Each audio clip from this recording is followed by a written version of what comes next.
Genesis chapter 23. The length of Sarah's life was 127 years. She died at Kiriath Arba, now Hebron, in the land of Canaan, and Abraham proceeded to mourn and bewail her. Then rising from beside his dead, Abraham spoke to the Hittites. I am a stranger resident here, he said. Let me have a burial site of my own here, so that I can remove my dead for burial. The Hittites replied to Abraham, Please listen to us, my lord. We regard you as a prince of God. Bury your dead in the best of our tombs. Not one of us would refuse you his tomb for you to bury your dead. At this, Abraham rose and bowed low to the local people, the Hittites, and pleaded with them as follows. If you consent to my removing my dead for burial, you must agree to intercede for me with Ephron, son of Zohar, for him to let me have the cave he owns at Machpelah, which is on the edge of his field. Let him sell it to me in your presence at its full price for a burial site of my own. Now Ephron was sitting among the Hittites, and Ephron the Hittite answered Abraham in the hearing of the Hittites, of all the inhabitants of his town. No, my lord, listen to me, he said. I give you the field and the cave in it. I make this gift in the presence of my kinsmen. Bury your dead. Abraham bowed low to the local people, and in the hearing of the local people replied to Ephron as follows. Be good enough to listen to me. I shall pay the price of the field. Accept it from me, and I shall bury my dead there. Ephron replied to Abraham, Please listen to me, my lord. What is a plot of land for 400 shekels of silver between me and you? Bury your dead. Abraham agreed to Ephron's terms, and Abraham weighed out for Ephron the silver he had stipulated in the hearing of the Hittites, namely 400 shekels of silver, according to the current commercial rate. Thus Ephron's field at Machpelah, facing Mamre, the field and the cave in it, and all the trees anywhere within the boundaries of the field, passed into Abraham's possession in the sight of the Hittites, of all the inhabitants of his town. And after this, Abraham buried his wife Sarah in the cave of the field of Machpelah, facing Mamre, now Hebron, in the land of Canaan. And so the field and the cave in it passed from the Hittites into Abraham's possession as a burial site for his own. Chapter 24 of Genesis, the marriage of Isaac. By now Abraham was an old man, well on in years, and Yahweh had blessed Abraham in every way. Abraham said to the senior servant in his household, the steward of all of his property, Place your hand under my thigh. I am going to make you swear by Yahweh, God of heaven and God of earth, that you will not choose a wife for my son from the daughters of the Canaanites among whom I live, but will go to my native land and my own kinsfolk to choose a wife for my son Isaac. The servant asked him, What if the girl does not want to follow me to this country? Should I then take your son back to the country from which you come? Abraham replied, On no account are you to take my son back there. Yahweh, God of heaven and God of earth, who took me from my father's home and from the land of my kinsfolk, and who promised me on oath, I shall give this country to your descendants. He will now send his angel ahead of you, so that you can get a wife for my son from there. If then the girl refuses to follow you, you will be quit of this oath to me. Only do not take my son back there. And the servant placed his hand under the thigh of his master Abraham and swore to him that he would do it.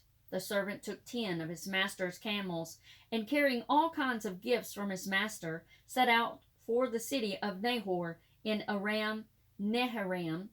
In the evening, at the time when women came out to draw water, he made the camel kneel outside the town near the well.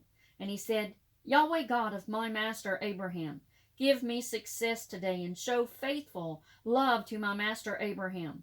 While I stand by the spring as the young women from the town come out to draw water, I shall say to one of the girls, Please lower your pitcher and let me drink. And if she answers, Drink, and I shall water your camels too. Let her be the one that you have decreed for your servant Isaac. By this I shall know you have shown favor and love to my master." He had not finished speaking when out came Rebekah, who was the daughter of Bethuel, son of Milcah, the wife of Abraham's brother Nahor, with a pitcher on her shoulder. The girl was very beautiful and a virgin. No man had touched her. She went down to the spring, filled her pitcher, and came up again. Running towards her, the servant said, "Please give me a sip of water from your pitcher." She replied, "Drink, my lord," and quickly lowered her pitcher on her arm and gave him a drink. When she had finished letting him drink, she said, "I shall draw water for your camels too, and until they have had enough." She quickly emptied her pitcher into the trough and ran to the well again to draw, and drew for all the camels. All the while the man stood watching her, not daring to speak, wondering whether Yahweh had made his journey successful or not. When the camels had finished drinking, the man took a gold ring weighing half a shekel and put it through her nose, and put 2 bracelets weighing 10 gold shekels on her arm, and said, "Whose daughter are you? Please tell me, if there is room at your father's house for us to spend the night." She replied, "I am the daughter of Bethuel, the son whom Milcah bore to Nahor." And she went on, "We have plenty of straw and fodder, and room to spend the night." Then the man bowed down and worshipped Yahweh, saying, "Blessed be Yahweh, God of my master Abraham, for not withholding his faithful love from my master. Yahweh has led me straight to the house of my master's brother." The girl ran to her mother's house to tell what had happened. Now Rebekah had a brother called Laban, and Laban ran out to the man at the spring. As soon as he had seen the ring and the bracelets his sister was wearing, and had heard his sister Rebekah saying, "This is what the man said to me," he went to the man and found him still standing by his camels at the spring. He said to him, "Come in, blessed of Yahweh. Why stay out here when I have cleared the house and made room for the camels?" The man went to the house, and Laban unloaded the camels. He provided straw and fodder for the camels and water for him and his companions to wash their feet. They offered him food, but he said, "I will eat nothing before I have said what I have to say." And Laban said, "Speak." He said, "I am Abraham's servant. Yahweh has loaded my master with blessings, and Abraham is now very rich. He has given him flocks and herds and silver and gold, men and women, slaves, camels and donkeys. Sarah, my master's wife, bore my master a son in his old age, and he has made over all his property to him. My master made me take this oath: you are not to choose a wife for my son from the daughters of the Canaanites, in whose country I live. Instead, you are to go to my father's home, and to my own kinsfolk to choose a wife for my son." I said to my master, "Suppose the girl will not agree to come with me?" And his reply was that Yahweh, in whose presence I have walked, will send his angel with you and make your journey successful. For you to choose a wife for my son, from my own kinsfolk, from my father's house. Then you will be quit of my curse. If you go to my family and they refuse you, you will be quit of my curse. Arriving today at the spring, I said, "Yahweh, God of my master Abraham, please grant a successful outcome to the course I propose to take. While I stand by the spring, if a girl comes out to draw water and I say to her, 'Please give me a little water to drink from your pitcher,' if she replies, 'Drink by all means, and I shall draw water for your camels too,' let her be the girl whom Yahweh had decreed for my master's son." I was still saying this in my mind when Rebekah came out, her pitcher on her shoulder. She came down to the spring and drew water. I said to her, "Please give me a drink." Quickly she lowered her pitcher, saying, "Drink, and I shall water your camels too." I asked her, "Whose daughter are you?" And she replied, "I am the daughter of Bethuel, whom Milcah bore to Nahor." Then I put this ring through her nose and these bracelets on her arms. I bowed down and worshipped Yahweh, and I blessed Yahweh, God of my master Abraham, who had led me by a direct path to choose the daughter of my master's brother for his son. Now tell me whether you are prepared to show constant and faithful love to my master. If not, say so, and I shall know what to do." Laban and Bethuel replied, This is from Yahweh. It is not for us to say yes or no to you. Rebekah is there before you. Take her and go, and let her become the wife of your master's son, as Yahweh has decreed." On hearing this, Abraham's servant bowed to the ground before Yahweh. He brought out silver and gold ornaments and clothes, which he gave to Rebekah. He also gave rich presents to her brother and to her mother. They ate and drank, he and his companions, and spent the night there. Next morning, when they were up, he said, "Let me go back to my master." Rebekah's brother and mother replied, "Let the girl stay with us for 10 days or so. Then she can go." But he replied, "Do not delay me. Since Yahweh has made my journey successful, let me leave and go back to my master." They replied, "Let us call the girl and find out what she has to say." They called Rebekah and asked her, "Will you go with this man?" And she replied, "I will." Accordingly, they let their sister Rebekah go, with her nurse and Abraham's servant and his men. They blessed Rebekah and said to her, "Sister of ours, from you may there spring thousands and tens of thousands. May your descendants gain possession of the gates of their enemies." And forthwith Rebekah and her maids. They mounted the camels and followed the man. The servant took Rebekah and departed. Isaac, meanwhile, had come back from the well of Lahai-Roi and was living in the Negeb. While Isaac was out walking towards evening in the fields, he looked up and saw camels approaching. And Rebekah looked up and saw Isaac. She jumped down from her camel and asked the servant, "Who is that man walking through the fields toward us?" The servant replied, "This is my master." So she took her veil and covered herself up. The servant told Isaac the whole story. Then Isaac took her into his tent. He married Rebekah and made her his wife. And in his love for her, Isaac was consoled for the loss of his mother. Genesis chapter 25. Abraham married another wife whose name was Keturah, and she bore him Zimram, Jokshan, Midian, Ishbak, and Shuah. Jokshan was the father of Sheba and Dedan, and the descendants of Dedan were the Asarites, the Ludishim, and the Luamim.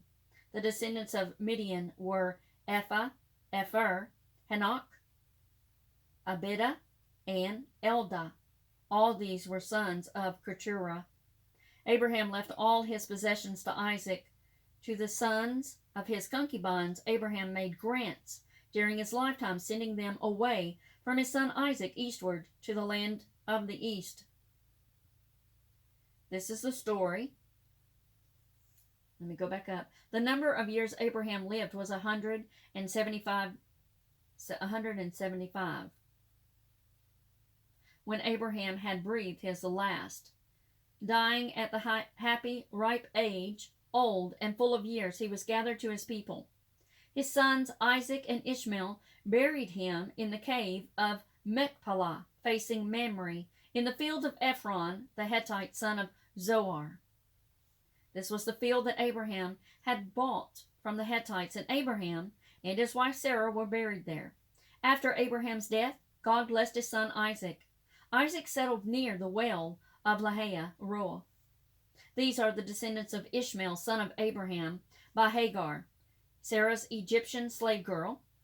These are the names of the sons of Ishmael by the name and line. Ishmael's firstborn was Nebaioth, then Kedar, Adbeel, Mibsam, Mishma, Duma, Massa, Hadad, Tema, Jetur, Naphish, and Kedemah. These are the sons of Ishmael, and these are their names according to their settlements and encampments, 12 chiefs of as many tribes. The number of years Ishmael lived was 137. When he breathed his last and died, he was gathered to his people.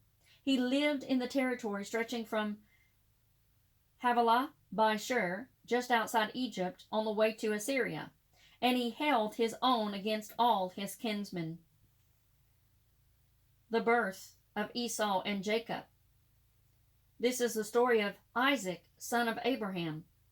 Abraham fathered Isaac. Isaac was 40 years old when he married Rebekah, the daughter of Bethuel, the Aramean of Padan Aram, the sister of Laban, the Aramean. Isaac prayed to Yahweh on behalf of his wife, for she was barren. Yahweh heard his prayer, and his wife Rebekah conceived. But the children inside her struggled so much that she said, "If this is the way of it, why go on living?" So she went to consult Yahweh, and Yahweh said to her, "There are two nations in your womb. Your issue will be two rival peoples. One nation will have the mastery of the other, and the elder will serve the younger." And when the time came for her confinement, there were indeed twins in her womb. The first to be born was red, altogether like a hairy cloak, so they named him Esau. Then his brother was born, with his hand grasping Esau's heel, so they named him Jacob. Isaac was 60 years old at the time of their birth. When the boys grew up, Esau became a skilled hunter, a man of open country. Jacob, on the other hand, was a quiet man, staying at home among the tents. Isaac preferred Esau, for he had a taste for wild game, but Rebekah preferred Jacob. Once when Jacob was cooking a stew, Esau returned from the countryside exhausted. Esau said to Jacob, "Give me a mouthful of that red stuff there. I am exhausted." Hence the name given to him, Edom. And Jacob said, "First, give me your birthright in exchange." Esau said, "Here I am, at death's door. What use is a birthright to me?" Then Jacob said, "First, give me your oath." And he gave him his oath and sold his birthright to Jacob. Then Jacob gave him some bread and lentil stew. He ate, drank, and got up and he went away. That was all Esau cared about, his birthright. Abimelech, the Philistine king, happened to look out the window and saw Isaac fondling his wife Rebekah. Abimelech summoned Isaac and said to him, "Surely she must be your wife. How could you have said, 'She is my sister'?" Isaac replied, "Because I thought I might be killed on her account." Abimelech said, "What a thing to do to us! One of the people might easily have slept with your wife.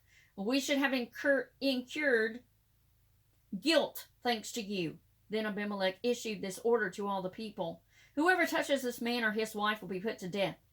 Isaac sowed his crops in that field, and that year he reaped 100-fold. Yahweh blessed him, and the man became rich. He prospered more and more until he was very rich indeed. He acquired flocks and herds and a large retinue. The Philistines began to envy him.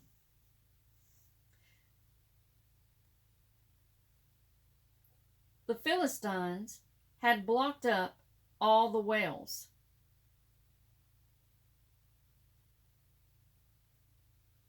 All right, I'm going to have to trying to see how this Bible reads a little bit different. It looks like the two columns. I want to go back up to Esau cared about his birthright, and we're going to go to Genesis chapter 26. There was a famine in the country different from the previous famine, which took place in the time of Abraham. And Isaac went to Abimelech, the Philistine, king at Gerar. Yahweh had appeared to him and said, "Do not go down to Egypt. Stay in the country which I shall point out to you. Remain for the present in that country. I shall be with you and bless you, for I shall give all these countries to you and your descendants in fulfillment to the oath I swore to your father Abraham. I shall make your descendants as numerous as the stars of heaven, and I shall give them all these countries, and all nations on earth will bless themselves by your descendants in return for Abraham's obedience, for he kept my charge, my commandments, my statutes, my laws." So Isaac stayed at Gerar. When the people of the place asked him about his wife, he replied, "She is my sister." For he was afraid to say, "She is my wife," thinking, "The people of the place will kill me because of Rebekah, since she is beautiful." And when he had been there for some time, Abimelech the Philistine king happened to look out the window and saw Isaac fondling his wife Rebekah. Abimelech summoned Isaac and said to him, "Surely she must be your wife. How could you have said that she is my sister?" And Isaac had said, "Because I thought I might be killed on her account." Abimelech said, "What a thing to do to us! one of the people might easily have slept with your wife. We should have incurred guilt thanks to you." Then Abimelech issued this order to all the people: "Whoever touches this man or his wife will be put to death." Isaac sowed his crops in that country, that year he reaped 100-fold. Yahweh blessed him, and the man became rich. He prospered more and more until he was very rich indeed. He acquired flocks and herds and a large retinue, and the Philistines began to envy him. The Philistines had blocked up all the wells dug by his father's servants in the days of his father Abraham, filling them in with earth.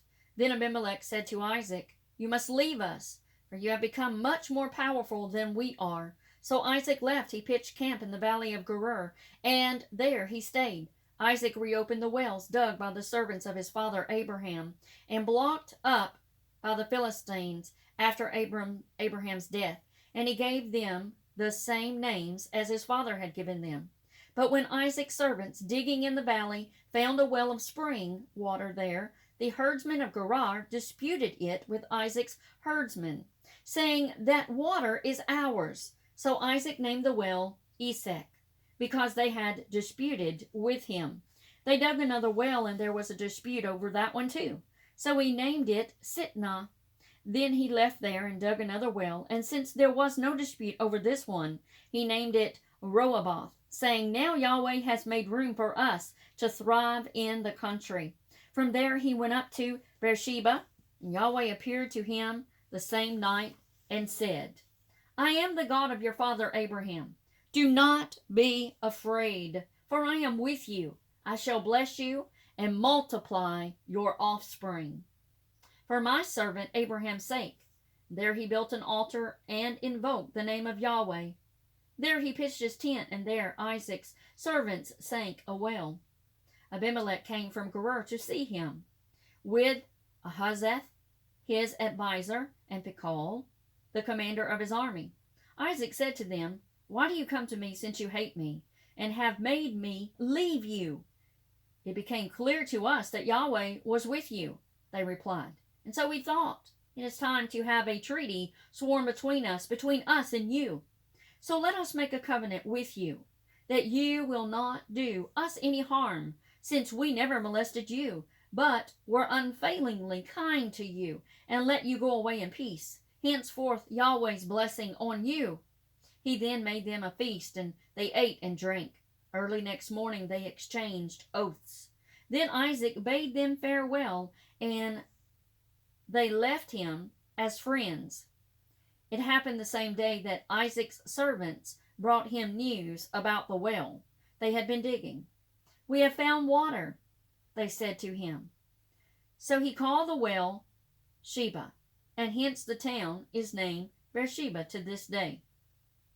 When Esau was 40 years old, he married Judith, daughter of Beeri the Hittite, and Basemath, daughter of Elon the Hittite. These were a bitter disappointment to Isaac and Rebekah.